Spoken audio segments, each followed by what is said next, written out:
I'm Christine, the Gemini Stitcher, and welcome to my YouTube channel.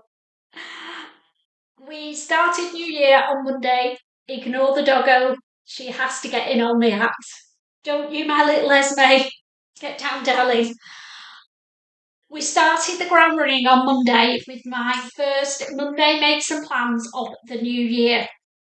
And in this vlog, I'm going to recap what I made in 2023 and then what were the best and what were the worst garments that I made and why. I'm actually wearing my most favourite garment of 2023, and it's the Christmas version that I made of the Joe dress by Closet Core Patterns. Absolutely love, love, love this dress pattern. It is a bit of a meaty make, but the satisfaction from creating it is second to none for me. I've had this fabric, leopard print, in my stash for a good few months, and I ummed and ahed for ages over which garment. It was definitely going to be a dress and definitely going to be worn over Christmas. And I couldn't decide. One point I was doing the peony dress, then I was doing the Seasons of East Summer in New York dress, but I did in the end choose the Joe dress. And I think it's come out really, really well. But it was an absolute nightmare with this slippery fabric. But the results, I think, are worth it. So what I thought I'd do first is go through everything, well, most things that I made in 2023. Don't panic, I've not got them all on this rail, because if we went through them garment by garment, we'd be here till June, July maybe, and that would be extremely boring. Not for me, but for you. So I'm going to pop all the pictures that I've got that I put on Instagram of the makes, and then we'll tot up at the end how many I actually did make. There will be more than I'm showing because I didn't take photos of everything, and that is one of my challenges for 2024, is every garment I make, take some photos and get them on Instagram. So fingers crossed I'll get better at that in 24. Well, let's sit back and watch all my makes from 2023, and then I'll bob back at the end to discuss what I've got on the rail. Yes, the rail's out again. So I'll see you in a bit.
Wowza, that was a lot of sewing. Well, I think it was anyway.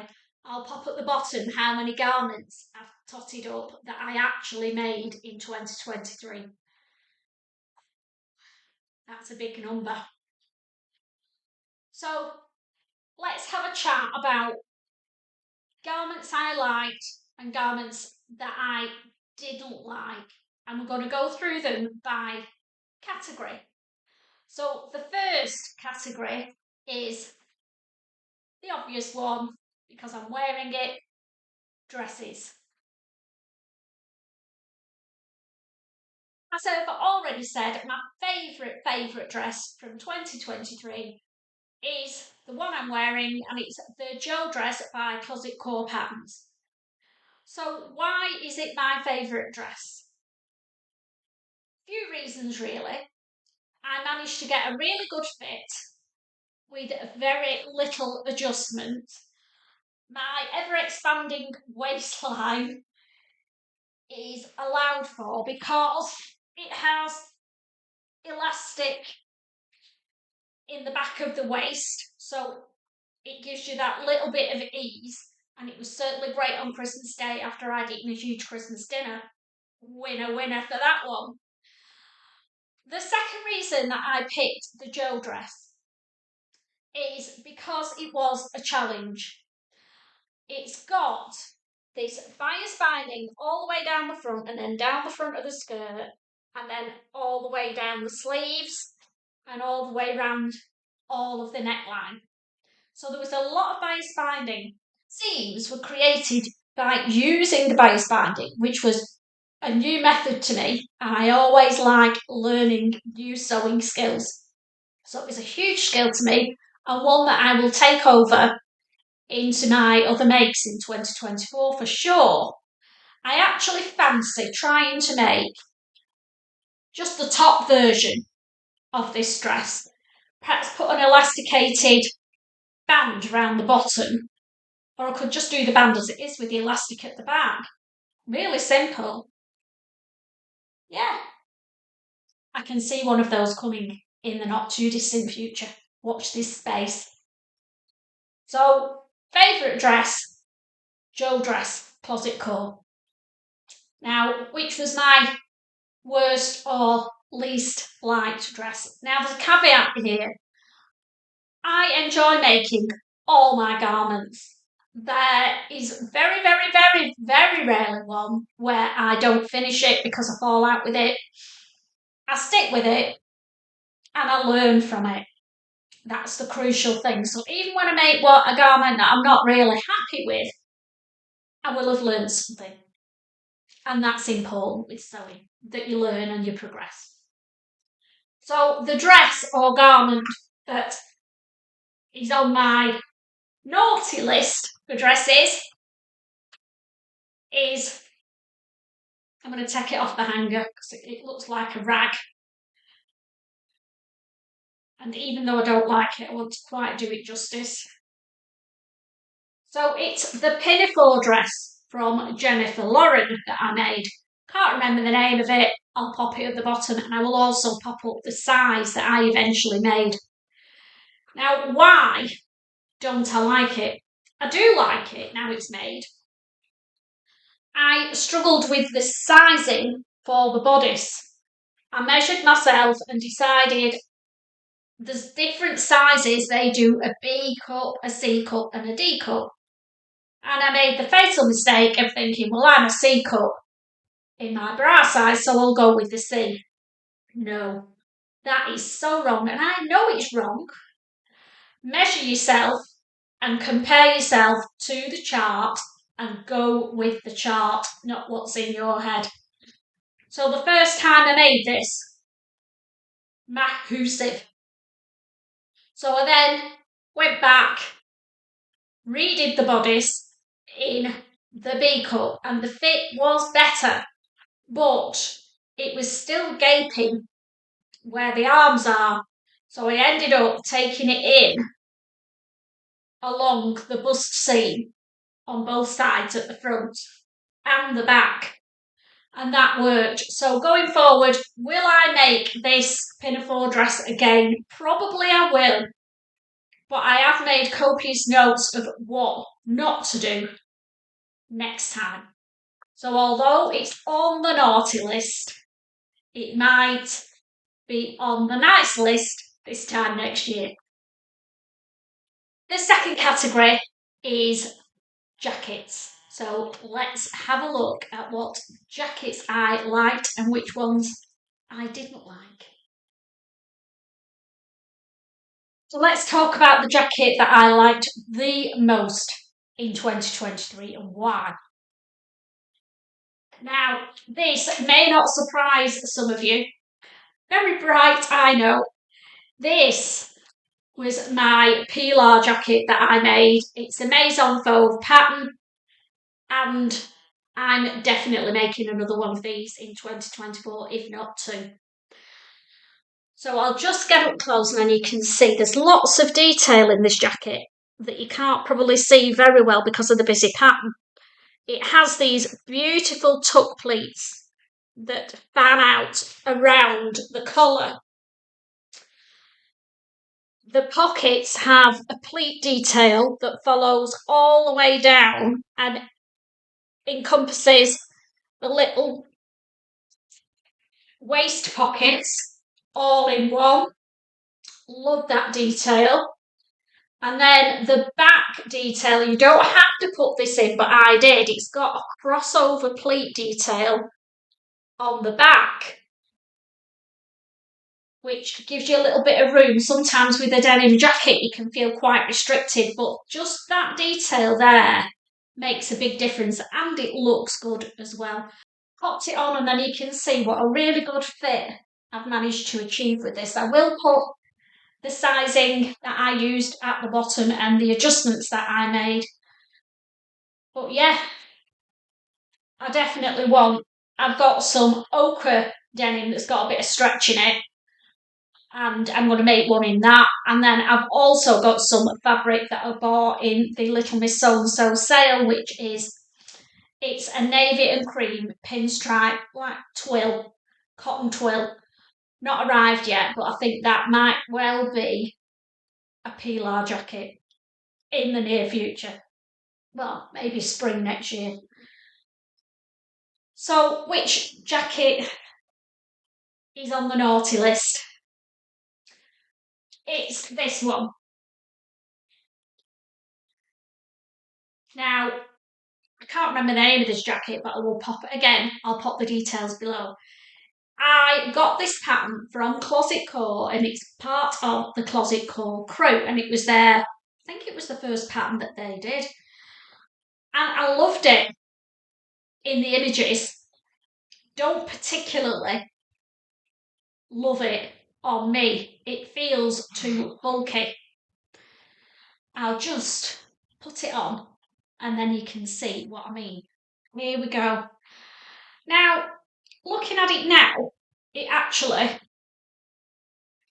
doesn't look that bad, but when I've worn it, I felt like it was a bit bulky around the arm area here, like it was, and the sleeves were a bit big.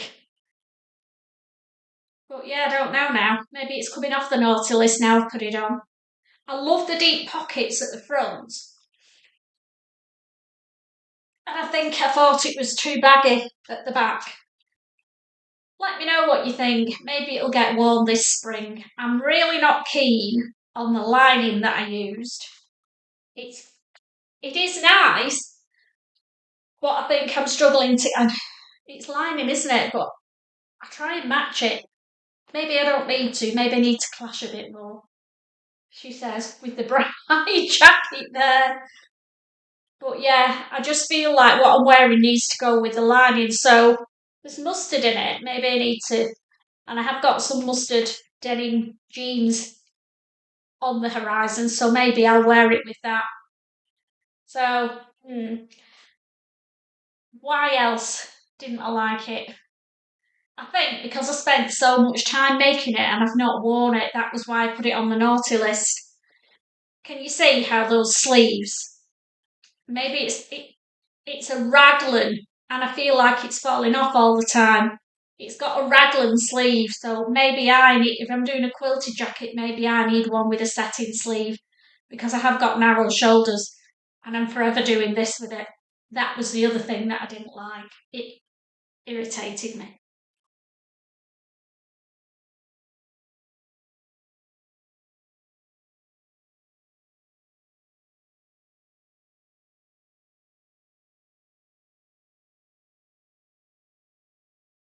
So that's the jackets. The next category I'm going to look at are trousers. Now, I've made quite a few pair of trousers, jeans, pants over the years, and I've fallen in out of love with certain ones. And I suppose it depends on design trends, doesn't it? And what's actually in fashion. This year's two, the one that I've fallen in love with was a new to me pattern, not difficult, which is probably part of the reason that I like it. I have been struggling to find a pattern that's like a parallel or wide leg trouser that suits me.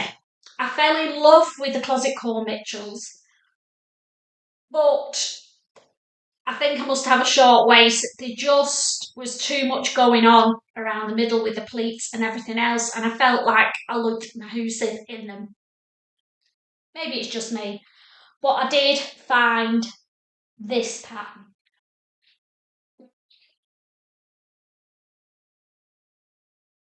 This fabric is a leopard print jacquard fabric. Got it from Rainbow Fabrics, and I was a bit, do I want it? And I bought it, and I'm so glad I did, because I've ended up with the most beautiful, dressy winter trousers. Worn them loads so far, and they look really good on. There's no waistband. Oh, I forgot to say, it's the winter in New York, winter in London trousers from Seasons of East. Now, they don't have a waistband, it's just got a band on the inside, invisible zip at the back, and just darts, front and back, parallel legs. Quite a simple make, apart from the invisible zip. But if you're venturing or wanting to venture into making a pair of trousers that aren't an elasticated waist, I recommend these. I'll pop at the bottom what sizing I did. And yeah, I don't know what else to say about them really. Really wearable, really comfortable, because there's no waistband digging in your waist. Really effective and easy to make, apart from the zip. But invisible zips aren't that hard. Honestly, I followed Sew Essentials guide for doing an invisible zip, and I will put it in the description below. Just follow that and you can't go wrong. So, love those trousers.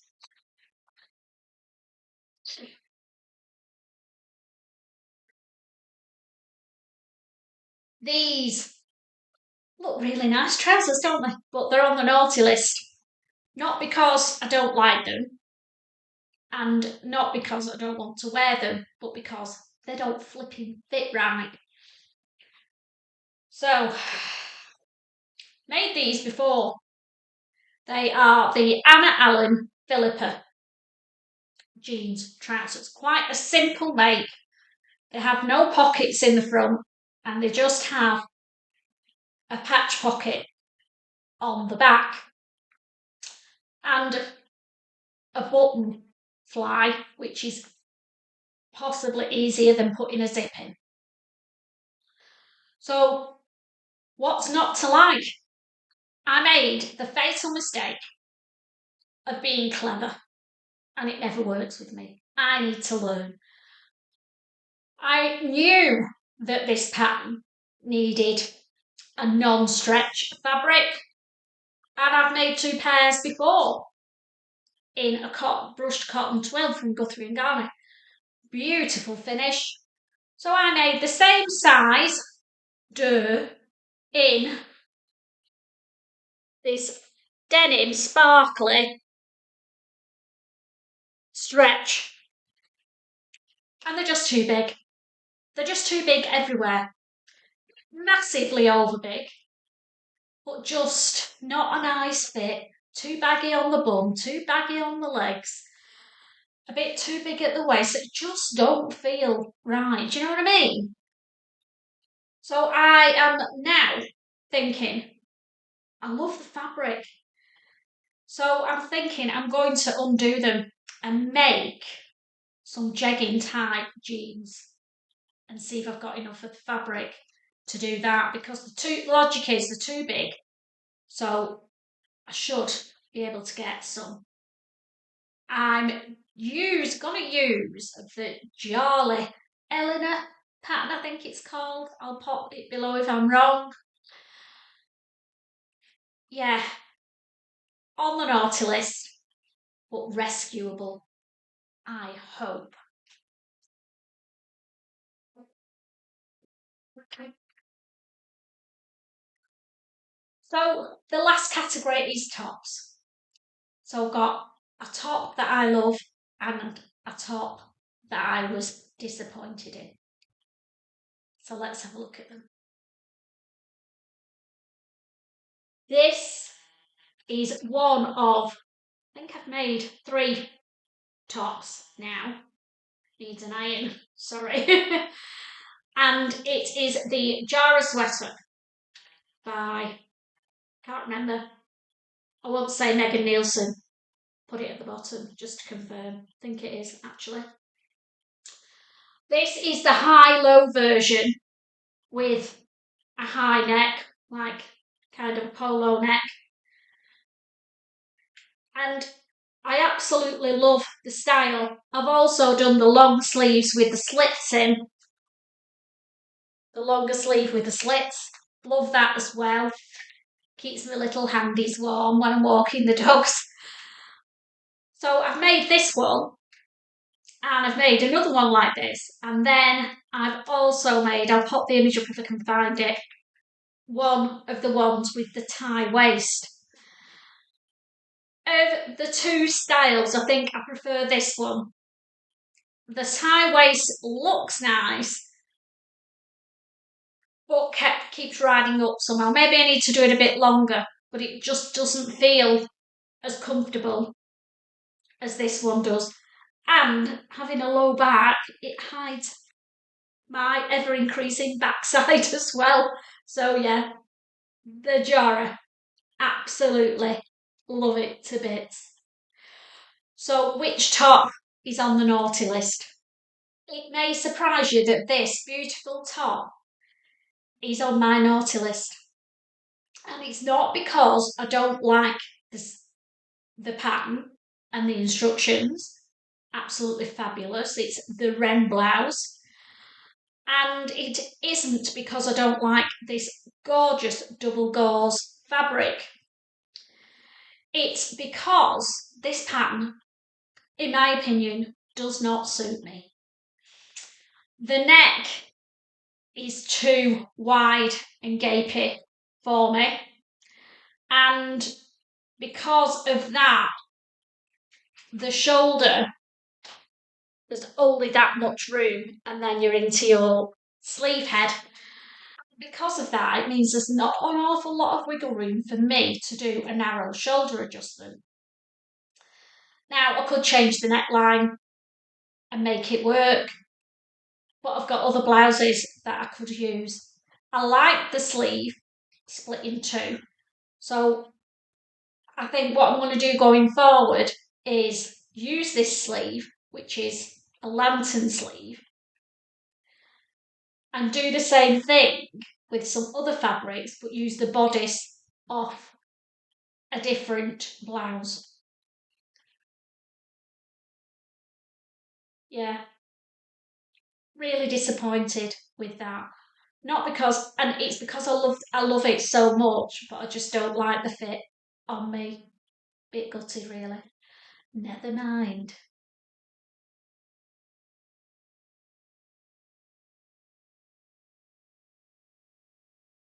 So that's my review of 2023 garments. I hope you found it interesting. I hope you've had some inspiration from even from just all the pictures that have been popping up in the middle, or got some ideas of the do's and don'ts with the garments that I've loved or struggled with. So what am I going to gain from this going forward in 2024? I feel another Jo dress coming on. I have already got one cut out in some batik fabric that I got from the swaps table. It's been cut out for a while, but the weather took a turn for the worse and it is a spring summer dress, so that will definitely be happening.